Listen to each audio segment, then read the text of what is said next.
Yes, Godfrey Mchungu, mwana falsafa, mchambuzi wa kimataifa. Tulizungumza asubuhi, sasa nataka tuzungumze tena kidogo. Stori kubwa duniani ni yale masaa 48 ambayo aliyotoa Rais Trump kwa nchi ya Iran kwamba lazima waweze kufungua mlango bahari wa Hormuz ili dunia iweze kupata nishati ya mafuta. Lakini masaa machache vile vile yaliyopita, Trump katika mtandao wake wa Truth Social amepost tena kwamba amesema mazungumzo kati ya Irani na Marekani yamekuwa yakiendelea vizuri, na ameweza kuiambia wizara yake ya vita kwamba iache kuishambulia Irani kwenye miundombinu yake ambayo aliahidi kwamba kama isiposhambuliwa, kama mlango bahari hautafunguliwa, basi Marekani wataenda kuipiga miundombinu ya Irani ambayo imekuwa ikizalisha umeme pamoja na nishati.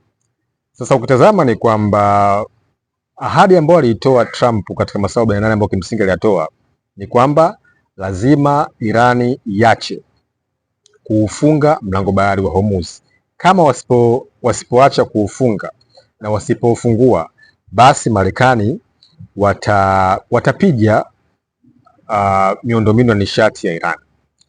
Sasa leo Trump anakuja kusema kwamba amegairi kuipiga vituo vya nishati vya Iran, na kimsingi ameitaka wizara yake ya vita kwamba iache kuishambulia Iran. Nisha kusema kwamba Trump katika moja yake ya sifa yake kubwa tunasema ni transitional, yani ni kiongozi ambaye wa kutotabirika. Ni kiongozi ambaye anachokizungumza sio anachokisema na anachokisema sio anachokimaanisha. Huyo ndo Trump. Ukiacha kwamba ni realistic, anaweza kuzungumza ukweli, ukiacha kwamba ni kiongozi ambaye anaamini katika misingi ya uafidhina, lakini still ana hiyo sifa ya kutotabirika. Sasa ukitazama kitakwimu, nchi ya Iran ina zaidi ya vituo 500 vya kuzalisha nishati, kwa mfano ya umeme na nishati mbalimbali kwa mahitaji ya nchi. Unafahamu kwamba Iran ni taifa kubwa, kwa hiyo wameweza kuzalisha au kutengeneza vituo 500 katika nchi yao ili kuweza kusaidia wananchi kupata umeme. Kwa mfano, kuna kituo kinaitwa Damavad. Hichi ni kimoja hapo cha kituo peke yake kinazalisha zaidi ya megawati 3000 na kinatoa zaidi ya 3% ya umeme mzima ambao unapatikana katika nchi ya Iran. Lakini nilikuwa naangalia takwimu hapa, kwa mfano katika nchi ya Israel wana kituo kinaitwa Orbot Rabin ambacho chenyewe kimekuwa kikizalisha zaidi ya megawati 2590 ambao ni sawasawa na 20% ya umeme mzima wa nchi ya Iran. Sasa ukitazama takwimu, kama kituo kimoja cha Damavad cha Iran kinatoa megawati 3000 na kinazalisha 3%, kituo kimoja cha Orbit Rabin cha Iran cha Israel kinachangia zaidi ya 20%. Hii maana ni kwamba walichokisema Iran ni kwamba kama wakishambuliwa wataenda kuipiga mitambo ya nishati ya Israel, na kama wakishambuliwa wataenda kuipiga mitambo ya nishati ya nchi majirani kuanzia Saudia, Jordan, UAE, Qatar, Bahrain, Kuwait. Imake ni kwamba Irani kama akishambuliwa anaenda kutengeneza mzozo mwingine wa nishati. Sasa hii vita ya Irani na Marekani na Israel imeingia katika vita ya nishati, battle of energy. Nishakusema mara nyingi, na kama mtu ambaye anafuatilia kwamba kwenye politics au kwenye siasa za kimkakati lazima uwe na kitu moja kinachoitwa power politics.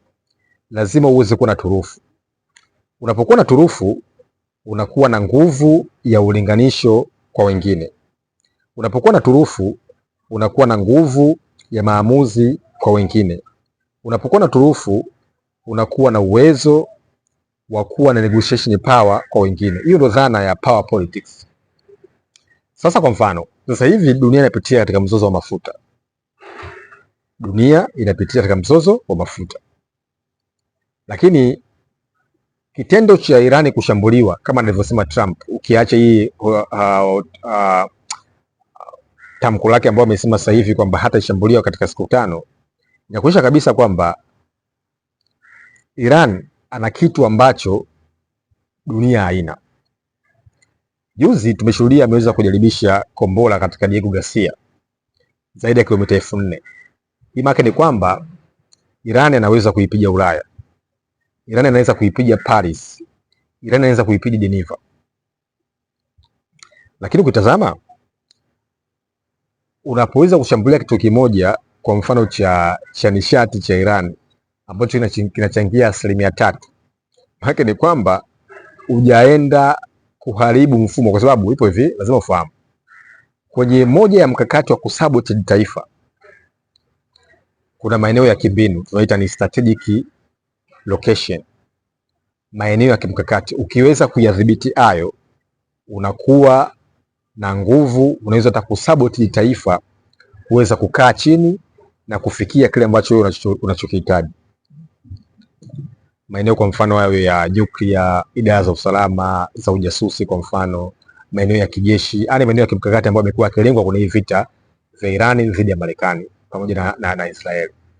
Lakini kuna ujumbe ambao anaotoa Iran kwenye hii vita kwamba yeye jiografia yake inaweza kuathiri au kupeleka athari katika ulimwengu mzima. Hebu fikiria, ameweza kuufunga mlango bahari wa Hormuz, amesababisha chaos duniani. Anatishia kuweza kupiga makampuni, rasilimali, nishati, mafuta ambayo yamekuwa yakipita au yakihusishwa na nchi ya Marekani na washirika wake. Hii maana ni kwamba Irani ana kitu ambacho dunia haina. Irani ana kitu ambacho dunia haina. Na hii ni muhimu katika kujipanga kwenye masuala ya strategies, kwa maana kwamba unaweza vipi kuwa na uwezo wa kufanya watu wengine kuogopa kile ambacho unachokitaka kutoka kwako, ndio anachokifanya Irani sasa hivi. Kwa hiyo nataka kusemaje? Trump amezungumza na anasema kwamba amepostpone hata ipiga vituo vya mafuta na vya nishati vya Iran. Wiki moja iliyopita walipiga kituo cha Kang ambacho ni mojawapo ya moyo wa usafirishaji wa mafuta katika nchi ya Iran, kisiwa kidogo ambacho kimekuwa kikizalisha na kusafirisha mafuta katika dunia nzima. Zaidi ya 90% ya mauzo ya Iran ya nje yanapatikana katika kisiwa cha Kang. Waisraeli wakakipiga na Wamarekani. Iran wakasema kwamba mnapopiga miundombinu ya kiraia, vita inaingia katika mtazamo mwingine. Sasa kuna hoja vile vile nafikiri tuizungumze, ambayo alizungumza Netanyahu kwamba Irani amekuwa na silaha za masafa marefu na anaweza akaipiga Ulaya, na kitendo cha Irani kuweza kuipiga Diego Garcia maana ni kwamba Netanyahu alikuwepo mkweli. Lazima tuseme kwamba Netanyahu alikuwepo mkweli, na hii ndo umuhimu wa kufanya upelelezi. Yes, intelligence. Kuna diplomasia, kuna kitu tunaitwa DIME, diplomacy, intelligence, military na economics. Unafanya ujasusi. Unafanya ujasusi kabla ya kuanzisha operation yoyote katika taifa au katika upande wa pili. Netanyahu alikuwa anaiambia dunia kwamba Irani ina masafa marefu ya kuweza kuipiga Ulaya.